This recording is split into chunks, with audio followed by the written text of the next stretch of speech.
నమస్తే, నేను మీ Ashok Kumar. Welcome to our channel. YCP వాళ్ళు అధికారంలో ఉన్నటువంటి సమయంలో వాళ్ళకున్నటువంటి అధికారం మదం రీత్యా ధనదాహం పైన వాళ్ళు చేసినటువంటి చర్యలు ఇవాళ ప్రతి బడుగు బలహీన వర్గాల వాళ్ళకి ఈ రోజున శాపంగా మారిపోయినాయి.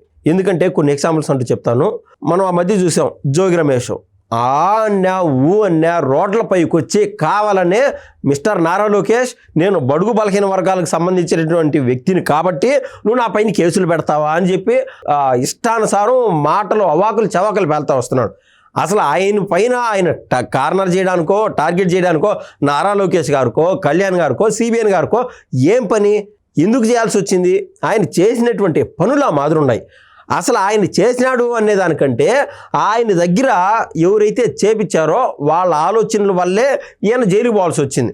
ఏంది అంటే, ఫార్ సపోజ్ కల్తీనే వ్యవహారమే కన్నా మనం తీసుకుంటే ఆడ పూర్తి స్థాయిలో ఆ రోజున టీటీడీ చైర్మన్గా ఉన్నటువంటి వ్యక్తి వైవి సుబ్బారెడ్డి గారు ఉన్నారు.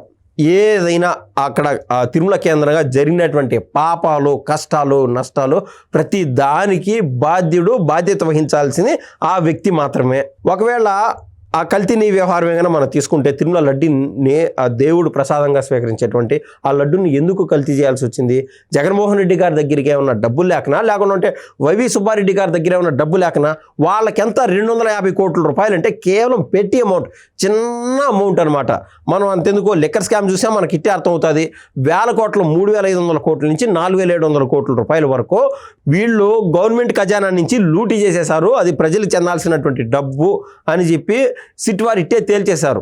దానికి సంబంధించి చూసినా కూడా మనకు స్పష్టంగా అర్థమవుతూ ఉంటుంది. ఏది 1000 కోట్ల పైన వీళ్ళ దృష్టి ఉంటుంది.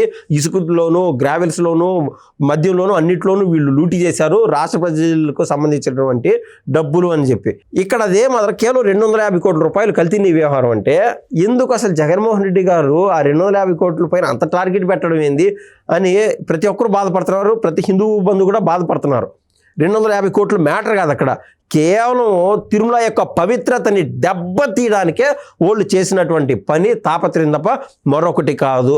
అయితే అలా చేసేటువంటి క్రమంలో వీళ్ళు ఏర్పరచుకున్నటువంటి దారులు, వీళ్ళు వేసుకున్నటువంటి మార్గాలు చూడండి. ఏం చేశారు? ఈ వైవి సుబ్బారెడ్డి గారి పిఏ చిన్నప్పన్న అనేటువంటి వ్యక్తి ప్రతిదీ అక్కడ బోలేబాబా డైరీ కాడికి పోయి, ఎస్ బోలేబాబా డైరీ చాలా బాగున్నది, మంచి పాలు వస్తున్నాయి, తద్వారా మంచి నెయ్యి వస్తుందని చెప్పి ఆయన క్లీన్ చిట్ ఇచ్చి రాష్ట్ర ప్రభుత్వానికి సిఫార్సు చేశాడు. తద్వారా టీటీడీ వరకు రాష్ట్ర ప్రభుత్వం సిఫార్సు చేసి ఆ బోలేబాబా డైరీని కాంట్రాక్ట్లోకి తీసుకోవడం జరిగింది.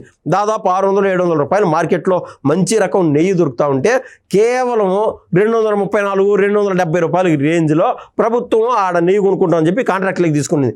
జగన్మోహన్ రెడ్డి గారు చెప్పేటువంటి శైలిలో తీసుకోవాలంటే అంటే రాష్ట్ర ఖజానాకి దాదాపు 400 రూపాయలు 300 రూపాయల పైన మిగిలిచ్చేట్టే కదా అని ఎవరైనా అనుకోవచ్చు. ఇక్కడ 270 రూపాయలకు వీళ్ళు అమ్ముతున్నారంటే దాంట్లో డాల్డాను ఇంకా అదేదో రకరకాల ఇంగ్రీడియంట్స్ అన్నీ వాడినారు. ఆ స్మెల్ కేవలము ఆ నెయ్యి మాదిరినే స్మెల్ రావడానికి కూడా రకరకాల సౌత్ కొరియా నుంచి ఇంగ్రీడియంట్స్ తెచ్చి వాడినారు తప్ప అది మరొకటి కాదు. వీటంతా వేలేసుకుంటే కూడా కేజీకి 120 రూపాయలు పడుతుంది, 270 కాదు. ఈ మధ్యలో ఉన్నటువంటి డబ్బుని వీళ్ళు ప్రతి కేజీ పైన రోజుకు వచ్చేటువంటి మెట్రిక్ టన్నుల నెయ్యి పైన జమ చేసుకుంటే మనకు క్లారిటీ స్పష్టత వస్తుంది. 250 కోట్ల రూపాయలు లూటీ చేసేశారు. ఈ డబ్బులంతా స్వయంగా జగన్మోహన్ రెడ్డి గారి వద్దకు వెళ్ళిందంటే అదేనే కాదు, మధ్యలో వైవి సుబ్బారెడ్డి లాంటి వాళ్ళు, టీటీడీ బోర్డు మెంబర్లుగా పనిచేసినటువంటి కొద్దిమంది వ్యక్తులు ఎంతోమంది దానిపైన దృష్టి పెట్టుకొని డబ్బులు అందరూ తినేసిన వాళ్ళే. జగన్మోహన్ రెడ్డి గారి దగ్గర పోయి ఉన్న 100 కోట్లు పోయి ఉంటుందో ఏమో కూడా మనం చెప్పలేము. అంటే జగన్మోహన్ రెడ్డి గారు ఆడ డబ్బు లూటీ చేద్దామని చెప్పి ఆయన తాపత్రయమే కానంటే కాదు, కేవలం తిరుమల పవిత్రతను దెబ్బతీయడానికి. ఇక్కడ నేను చెప్పినటువంటి ఈ సబ్జెక్ట్లో చిన్నప్పన్న అనేటువంటి వ్యక్తి పేరు చెప్పినాను. ఆయన బడుగు బలహీన వర్గాలకు సంబంధించినటువంటి వ్యక్తి. ఆడ వైవి సుబ్బారెడ్డి మొన్న ఏదైతే కోర్టుకు పోయి అవసరమైతే సిబిఐ విచారణ చేయండి అన్నారు. సరేలే బా సిబిఐ విచారణ చేస్తామంటే మళ్ళీ పోయి స్టే తెచ్చుకోవడానికి ప్రయత్నం చేశారు. ఏదేమైనా కూడా సుప్రీంకోర్టు వారు అటు సిబిఐ అధికారులని, రాష్ట్రానికి సంబంధించినటువంటి ఐపీఎస్ ఆఫీసర్ని, ఫుడ్ సేఫ్టీ ఆఫీసర్ని వీళ్ళందరినీ ఒక కమిటీగా ఏర్పాటు చేసి ఒక సిట్ వేస్తే దాంట్లో వీళ్ళు చేసినటువంటి 250 కోట్ల రూపాయల ఆ యొక్క అవినీతి బట్టబయలైంది. అందులో ఉన్నటువంటి ఏదైతే వీళ్ళు వేస్ట్ ఇంగ్రీడియంట్స్ అని వాడినారో ఆ విషయం అంతా బయటపడిపోయింది. ఈ క్రమంలో ఆ రోజున టీటీడీ చైర్మన్గా ఉన్నటువంటి వైవి సుబ్బారెడ్డి గారు అరెస్ట్ కావాలా, కానీ ఆయన అరెస్ట్ కాల. ఈయన కేవలం చిన్నప్పన మాత్రమే అరెస్ట్ అయినాడు. ఇదంతా మాస్టర్ మైండ్ అండ్ మనం చూడండి, పెద్ద వర్గాలన్నీ బడుగు బలహీన వర్గాలు లేకుండా ఉంటే ఆ రోజున సోషల్ మీడియా కేసులన్నీ చూసాం. బోర్గడ్డ అనిలు లాంటి వ్యక్తులపైన, నందిగం సురేష్ లాంటి వ్యక్తులపైన కేసులు పడడం, వాళ్ళు జైలుకు పోయినారు తప్ప పెద్దోళ్ళందరూ సేఫే. పెద్ద వర్గాలకు సంబంధించినటువంటి వాళ్ళు కేవలం డబ్బులు లూటీ చేసేటువంటి ప్రయత్నంలో ఉన్నారు తప్ప బూతులు తిట్టడానికి అన్నిటికీ చిన్న వర్గాల వారిని వాడుకున్నారు ఆ రోజున వైసీపీ వాళ్ళని చెప్పి మనకు సుస్పష్టంగా అర్థమవుతుంది. సో ఇక్కడ చిన్నప్పన్న అనేటువంటి వ్యక్తి కార్నర్ అయిపోయినాడు. ఆయన నెలసరి జీతము ఆయన వెల ఎంత అంటే 50,000 నుంచి 60,000 రూపాయలు డబ్బులు తీసుకుంటూ ఉండేవాడు. అంటే గవర్నమెంట్ తరఫున ఆయన వైవి సుబ్బారెడ్డి గారు పిఏ మాదిర డబ్బులు తీసుకుంటూ ఉండేవాడు. ఆయన ఏంది 250 కోట్ల రూపాయలు లూటీ చేయడం ఏంది? అసలు ఆయన అంతా పిఏ, ఆయన స్వయంగా పిఏ అయినటువంటి ఈ వ్యక్తి ఈ కుంభకోణం చేస్తా ఇన్ని కోట్లు దండుకుంటా ఉంటే అసలు టీటీడీ చైర్మన్గా ఆయన ఎందుకు బాధ్యతలు వహించాలా? ఎప్పుడో రిజైన్ చేయాల్సింది కదా. స్వయంగా వైవి సుబ్బారెడ్డి గారే ఓపెన్గా చెప్పారు కదా నేషనల్ మీడియాకి ఇచ్చినటువంటి ఇంటర్వ్యూలో, ఎస్ కల్తీనే జరిగింది, దాంట్లో నా తప్పు అయితే లేదు బా అంటే, అసలు నిన్ను ఆ పదవిలో నియమించడం ఎందుకు జగన్మోహన్ రెడ్డి గారు? నీకంత ఇన్ఎఫిషియెంట్ ఫెలోకి అసలు ఎందుకు పెట్టాడు ఆ పోస్ట్లో? ఊరికే లక్షలు దండగ కదా. టీటీడీ బోర్డు మెంబర్ గానో చైర్మన్ గానో మీ అందరికీ డబ్బులు దండగ కదా. మీ చుట్టూరు పరిసరాల్లోనో మీకు ఇచ్చినటువంటి బాధ్యతల్లో అసలు ఏం జరుగుతుంది చూడాల్సినటువంటి నైతిక బాధ్యత మీ పైన లేదా? కేవలం లేనంటే లేదా అసలు మీకు?